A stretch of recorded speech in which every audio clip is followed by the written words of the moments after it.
Welcome back to 3 News Now. I'm Stephanie Haney. We continue our election coverage for you from WKYC.com, and you can also track that all on WKYC's app, which you can find in the Apple and Google stores under WKYC.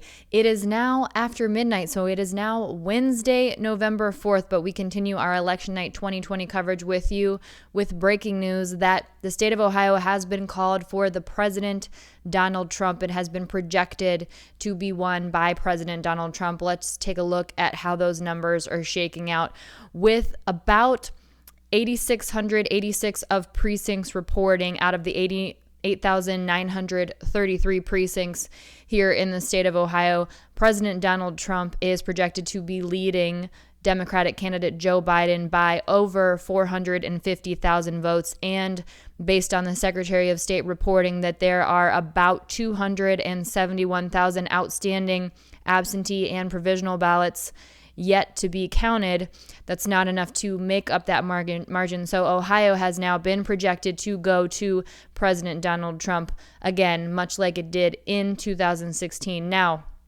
there are still states to be watching with those 18 electoral votes from Ohio projected to go to President Donald Trump. Other states that we are watching include Arizona, Florida, Georgia, Michigan, Minnesota, North Carolina, Pennsylvania, and Wisconsin. As of right now, according to the Associated Press, President Donald Trump is leading in Michigan, Wisconsin, and Pennsylvania. However, that was to be expected based on the in-person voting results to come in from those states, and the early vote in Michigan, Wisconsin, and Pennsylvania is expected to have come more from the Democratic side of the aisle, and those votes are expected to be counted last. So those states still very much in play at this time, and Democratic candidate Joe Biden is leading in Arizona at this time right now. He has a lead of about 200,000 votes with 74% reporting, which is a significant lead in the traditionally red state. So if that does go to the Democratic candidate Joe Biden, that would be a flip. Now remember, this is a race to 270 electoral college votes. There are a total of 538 up for grabs, but the candidate who will be the next president of the United States needs to get to 270 votes. And right now, with the states that have been projected to be called for President Donald Trump, again, that includes Ohio. He is projected right now to have 136 electoral college votes. And of the states that are projected to be called for former Vice President Joe Biden, he is now projected at this point to have 209 electoral college votes. Lots of moving parts here, lots of states still in play. Again, we do expect it to take some time for those votes to come in from Michigan, Wisconsin, and Pennsylvania specifically, with the vote in Pennsylvania being subject to a recent Supreme Court ruling that did allow for votes to come in up to 3 days after the election in the state of Pennsylvania. Now taking a look at some of the other races, the U.S. House of Representatives is projected by the Associated Press to remain in control of the Democrats. Here in Ohio, according to the Associated Press, 12 of our 16 seats are projected to go to Republicans, and 4 seats projected to go to Democrats. District 1 projected to be won by Steve Chabot, Republican. District 2 projected to be won by Republican Brad Wenstrup. District 3 projected to go Democratic to Democrat Joyce Beatty. District 4 projected for Republican Jim Jordan. District 5 projected for Republican Bob Latta. District 6 projected for Republican Bill Johnson. District 7 projected for Republican Bob Gibbs. District 8 projected at this point for Republican Warren Davis. District 9 projected for Democrat Marcy Kaptur. District 10 projected for Republican Mike Turner. District 11 projected for Democrat Marcia Fudge. District 12 projected for Republican Troy Balderson. District 13 projected for Democrat Tim Ryan. District 14 projected for Republican David Joyce. District 15 projected for Republican Steve Silvers.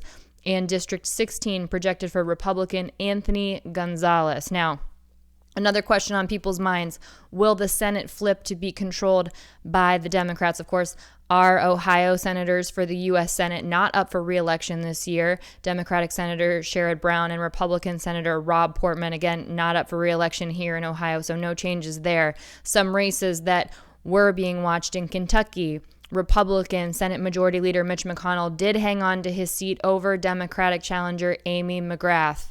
And in Alabama, there was a hotly contested race that was being watched. Republican Tommy Tuberville did win election over the incumbent Democratic U.S. Senator from Alabama, Doug Jones. And Republican Lindsey Graham held on to his seat over Democrat Jamie Harrison, continuing to watch what's happening in the U.S. Senate. Other things of note, in Delaware, Democrat Sarah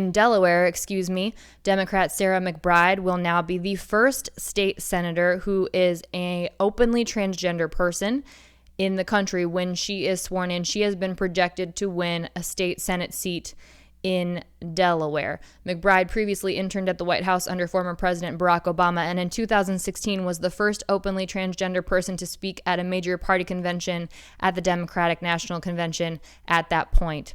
Other races being watched here in Ohio. The Ohio Supreme Court has some potential changes happening there. There are 7 judges on the court. It's been conservative for a long time. The question is, would the Ohio Supreme Court flip to be more progressive? Well, there were 2 conservative judges up for re-election. Judge Judith French has been beat by challenger Jennifer Brunner. The other judge up for re-election, Sharon Kennedy, is now leading against challenger John O'Donnell at this point. There was a question of if the court did flip to be more progressive, what implications that might have for gun rights, for city rights, for unions, and redistricting, as we are in a census year right now here in 2020. Another race we've been watching, Issue 68, which was the Cleveland Metropolitan School District levy.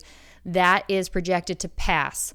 That levy now, if projected to pass, will be used to cover the district operating budget for the next 10 years. Now, the Cleveland Metropolitan School District did issue a statement about Issue 68. The representatives for the school district said that they're grateful to the voters of the Cleveland Metropolitan School District who, even in these difficult times, continue to support children by approving operating levies that help maintain and improve their learning experience and prepare them for the future. The district went on to say, with the approval of an existing levy and a $5 million increase, we will be able to build on our efforts to guarantee a quality education for all of our students. That's it for your 3 News Now updates for this moment, just after midnight here on Wednesday, November 4th, as we continue our Election Day coverage, again with the breaking news that Ohio has been projected to be won by President Donald Trump again, as happened here in 2016. I'm Stephanie Haney.